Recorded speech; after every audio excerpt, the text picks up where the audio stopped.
शक्तिपात के माध्यम से कुंडलिनी जागरण के संबंध में कुछ जरूरी जानकारी। एक बार महाराज जी से ये प्रश्न पूछा गया कि साधना को साधन क्यों कहा जाता है।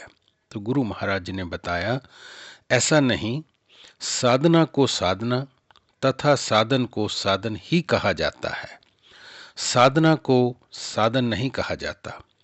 साधना साधना ही है, साधन उससे भिन्न है।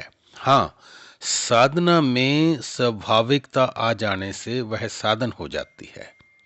मन को साधने का अभ्यास साधना है।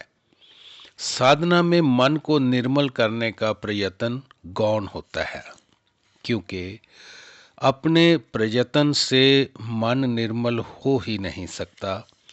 साधना में मलिनता के रहते हुए मन को विशेष प्रकार की आदत डालने का प्रयत्न किया जाता है।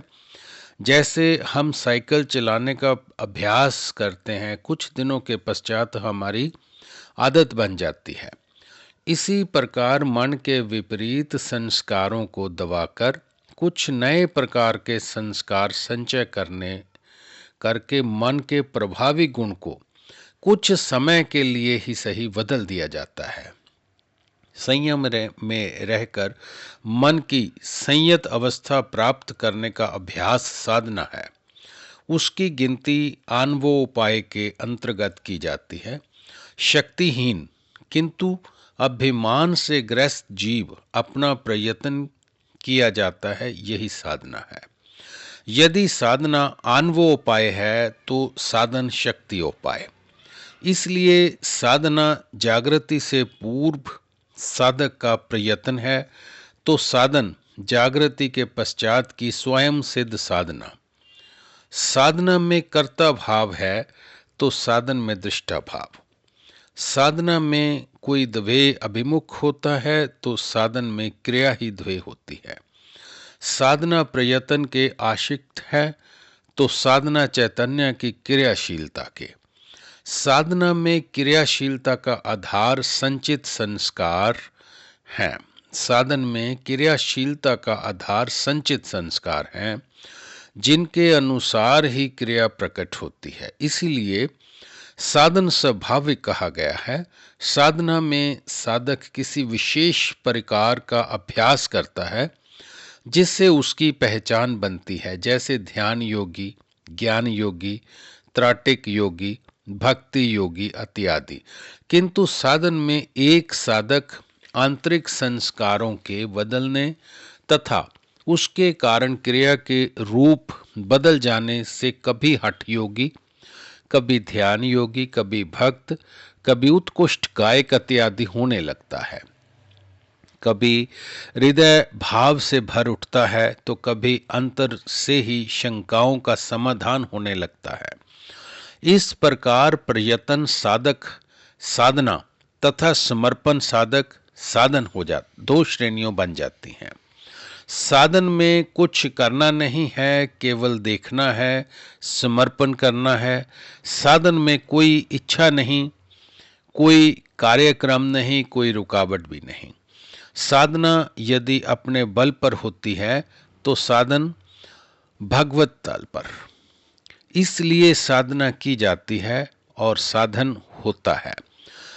तुम्हारी ये भ्रांति ही कही जाएगी कि तुमने साधना तथा साधन को एक ही मान लिया। साधना अपना बोझ उठाकर पैदल चलने के समान है, तो साधन रेलगाड़ी की सवारी, जिसमें सामान भी रख लो तथा स्वयं भी बैठ जाओ। गाड़ी आपको गंतव्य स्थान पर ले जाएगी। साधना अहंकार अभिमान को बढ़ा सकती है, जबकि साधन अभिमान को समाप्त करता है।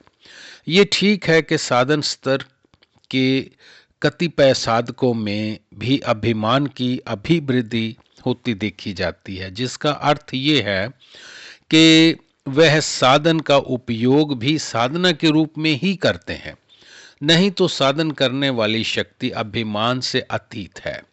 साधक ने अपने साधन तथा अनुभवों का अभिमान किया तो साधन का स्तर साधना तक नीचे गिर गया।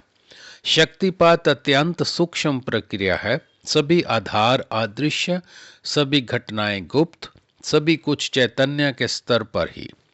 चैतन्य की क्रिया अवश्य चित्त के आधार पर, जो अपेक्षाकृत स्थूल है, घटित होती है, तथा चित्त भाव तथा क्रियाएं स्थूल दृश्य पर भी परिलक्षित होती हैं।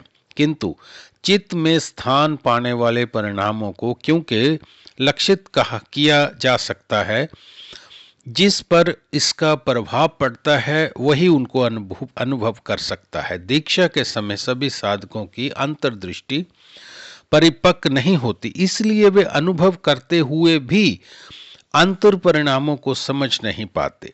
दो चैतन्य शक्तियों का मिलन, दोनों का एक दूसरे पर प्रभाव, शिष्य की शक्ति का अंतर्मुख होना, गुरु की शक्ति का वापस जाना, ये सब गुप्त अदृश्य रूप से अत्यंत ही सूक्ष्म स्तर पर घटित होता है। जड़ जगत जो अभी चेतना के स्तर को भी नहीं समझ पाता, चैतन्य उसकी क्रियाशीलता तथा उसके ज्ञान को कैसे समझ सकता है। जगत के द्वारा दिया गया दुख, अपमानजनक व्यवहार, उस पर लगाए गए आक्षेपों को सहन करना साधन का ही अंग है, जो चित्त का सारा कचरा बाहर निकाल देता है। न जाने कौन कौन से जन्म के संस्कार फल देने के लिए खड़े हो जाते हैं। जय गुरुदेव।